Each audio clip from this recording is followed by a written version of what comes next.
오늘 점심시간에 역사적인 사건이 터졌습니다. 바로 일본은행이 6년 만에 양적 완화 정책을 수정을 한 겁니다. 이거 너무 중요한 소식입니다. 부동산 시장 참여자들도 꼭 알고 계셔야 되는 이슈입니다. 이거 최대한 쉽게 정리를 드리겠습니다. 영상 시청 전에 구독으로 인생을 바꾸시기 바랍니다.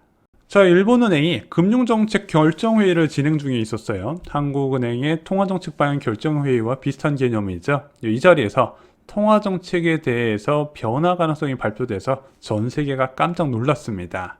자, 일본은 아시다시피 완화적 통화정책을 유지하는 국가입니다. 마이너스 0.1%의 기준금리 그리고 무제한 양적 완화를 진행을 하고 있죠. 주요 기축통화 국가 중에서 거의 나홀로 유일한 양적 완화를 진행하는 국가인데 얼마 전부터 이 양적 완화에 대한 수정 가능성이 계속 이야기가 나왔습니다. 실제 재테크 부동산 커뮤니티에서는 이런 글들이 속속 보여요.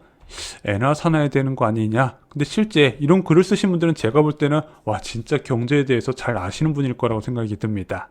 중앙은행의 유동성 공급 카드는요, 사용 시기가 정해져 있습니다. 아무 때나 완화적 통화 정책을 쓸 수가 없는 거예요. 저물가라는 전제 조건 하에서만 가능합니다. 근데 일본이 그렇게 장기간 완화적 통화 정책을 쓸 수 있었던 거는 장기 디플레이션이 있었기 때문이죠. 그래서 일본의 통화 정책 보면요, 와, 진짜 중앙은행이 이런 것까지 할 수 있겠구나 싶을 정도로 완화적 통화 정책을 이것저것 다 사용했어요. 그런 일본에서 물가가 치솟기 시작했습니다. 11월 달에 발표된 일본 전국 소비자 물가 상승률이 3.7%가 나왔어요. 12월 달에 더 올라갈 가능성도 있습니다. 선제지표격인 일본 도쿄 11월 소비자 물가 상승률도 40년 만에 최대폭으로 상승했고요. 12월에 발표된 11월 생산자 물가 지수도 9.3%로 21개월 연속 상승하고 있습니다. 현재 물가가 지속적으로 올라갈 것이 계속 나타나고 있다는 거죠. 당연히 시장에서는요, 완화적 통화 정책의 조정을 기대를 했습니다. 그럴 수밖에 없는 게, 야, 이렇게 물가가 치솟는데 너 혼자만 양적 완화하고 마이너스 금리 할 거야? 이렇게 생각할 수 있다는 거죠. 거의 동직격이라고 할 수 있는 ECB도 지금 금리 엄청 빨리 올리고 있지 않습니까? 너는 뭔데 이것을 버티고 있냐? 그래서 당연히 완화적 통화 정책을 좀 바꿔줄 줄 알았는데 안 바꿔줘요. 그러다 보니까 엔화 가치가 추락을 하고 있었죠. 자, 저희가 예전 영상에서도 여러 번 다루었지만요, 일본 정부는요, 전 세계 탑 수준의 막대한 정부 부채를 보유하고 있습니다. 경단이에요, 경단이. 그래서 정부의 재정 지출의 30%를 이 대출 이자를 갚는 데 사용하고 있습니다. 그나마 문제가 안 됐던 거는 계속해서 중앙은행이 개입을 해서 장기채 금리를 낮춰주다 보니까, 채권 금리를 낮춰주다 보니까 이자 부담이 덜했던 겁니다. 그런데 여기서 만약에 금리가 치솟게 되면 어떻게 될까요? 재정에 문제가 생기겠죠. 그래서 중국 부동산 버블 붕괴와 더불어서 대표적인 세계 경제 위기 시나리오 중 하나가 바로 일본의 금리 인상 부분이었습니다. 이번 금융정책 결정회의 전까지도요, 이제 금융시장에서 의견이 분분했어요. 자, 내년에 통화정책 완화정책 수정 가능성이 있다, 아니다. 이번에도 별 내용 없을 것이다. 왜냐면 일본 전체에 미치는 영향이 너무 크기 때문에 계속 버틸 것이라는 전망이 좀 강했거든요. 왜냐면 지금 내년 말 정도가 되면은 시장 금리가 낮아질 것이고 침체가 오면서 다시 디플레이션 우려가 커질 거라는 주장도 있거든요. 그럼 그때까지만 일본은행이 버티면 된다, 이렇게 주장하는 전문가들도 꽤 있었어요. 자, 그리고 발표된 결과 오늘 오후에 나왔죠. 예상 밖으로 통화 정책을 축소를 시키면서 금융시장이 깜짝 놀랐습니다. 일단 기준금리는 마이너스 0.1%를 유지를 하고 있어요. 원래 양적 완화와 제로금리든 마이너스 금리를 동시에 진행할 때 일단 양적 완화부터 축소를 해야 되거든요.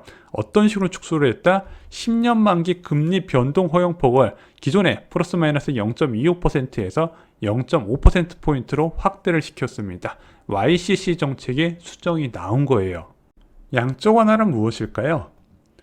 기준금리가 제로 수준에 가까워져서 더 이상 경기 부양 효과가 없을 때 국채 등을 매입해서 통화량을 늘리는 정책입니다. 그래서 직접적으로 통화량을 늘릴 때 큰 효과가 있고요. 또 하나, 이제 단기 금리를 조정하는 기준금리 변경과 다르게 장기 금리까지도 컨트롤할 수 있다 보니까 경기 부양 효과가 더 뛰어난 것으로 알려져 있습니다. 자, 근데 일본은행이 시행하는 YCC는 무엇인지 한번 체크해 볼 필요가 있죠. 양적 완화를 시행하는 두 가지 방식이 있습니다.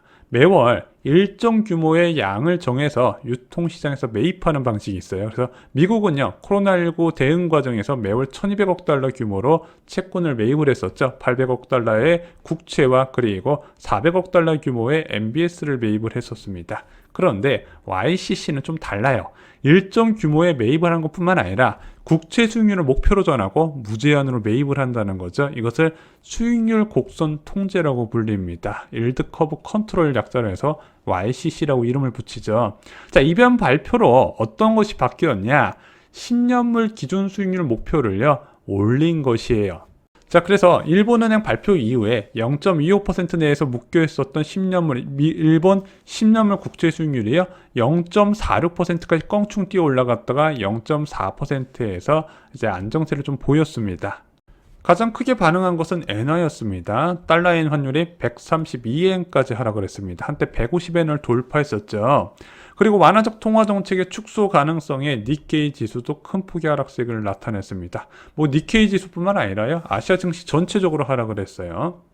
앞으로도 완화적 통화 정책은요, 조금씩 축소할 가능성이 큽니다. 물가지표 나올 때마다 조금씩 풀어 나갈 것으로 보여져요. 한 번에 확 풀지는 못하겠지만요, 시장 기대보다는 좀 덜 푸는 방식으로 나가지 않을까 생각이 듭니다. 그런 식으로 해서 일단 엔화 가치를 좀 올리면서 수입물가 하락 효과를 기대하지 않을까. 왜냐면 지금 인플레이션 이기는 정부 없다고 현 정부도 지지율이 계속 추락하고 있는데 그 원인 중 하나가 물가 급등이거든요. 그래서 그것도 좀 어느 정도 잡으려고 하지 않을까 생각이 듭니다.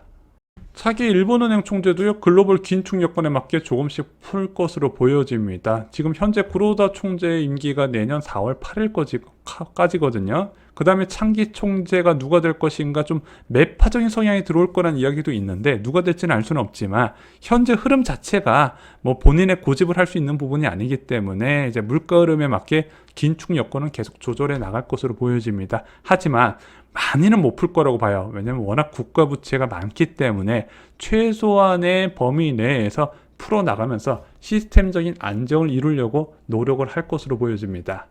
자, 이제 중요한 거, 대한민국 부동산 시장에 어떤 영향을 줄까요? 환율을 생각하시면 됩니다. 환율에 영향을 주는 요소 여러 가지가 있어요. 미국 국채금리부터 성장률, 국제수지, 인플레이션 등 다양하게 있는데 또 대한민국 환율에 적지 않게 영향을 주는 요소 중 하나가 바로 주변국의 환율입니다. 자, 그동안 원화가치 유난히 약했죠. 그래서 지금 해외여행 그렇게 많이 붐이 안 일어나는 이유 중 하나가 이 원화가치가 워낙 절하가 됐기 때문에 여행가로 별로 흥이 안 나는 이유도 있어요. 자, 그런데 왜 이렇게 원화가치가 약세가 뛰냐? 대한민국이 중간재 수출을 하다 보니까 경기 침체를 선반영하는 측면도 있고 워낙 외국인 투자 자본의 유출입이 자유롭다 보니까 빠져나가면서 환율 약세가 나타난 것도 있지만요.